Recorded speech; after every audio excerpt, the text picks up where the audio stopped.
As far as the overall appearance was concerned, it was like being on a roller coaster. I felt my initial pitch and the question and answer session were going well, and I was rising upwards. However, when we got onto the subject of valuations, I felt things beginning to go downhill. When 4 of the senior dragons folded in turn, I felt I'd crashed to the bottom. Immediately I was dragged upwards by Sarah Davis making a surprise offer, only to fall back to earth again when I discovered how lowball her offer really was. Frankly, I felt Sarah's offer was well below what the company was worth. When you take into account the value of the stock that we had, the value of the intellectual property, it was nowhere close to what I'd invested. I do think the valuation was a little on the high side, but there are 2 things here. First of all, you have to show ambition, and second, you expect these shrewd dragons to negotiate you down. When Sarah made her offer, I was absolutely elated.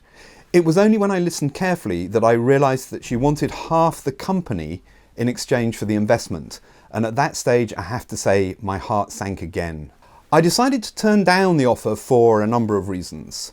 One was that I felt it grossly undervalued the company, both the current assets like stock and the value of the brand and the intellectual property, the patent and so on.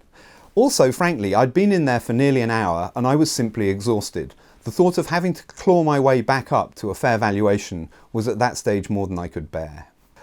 If I had the time again, I would clearly have gone back to Sarah and tried to negotiate into some sort of compromise valuation that could have worked for her and wouldn't have left me feeling upset and undervalued.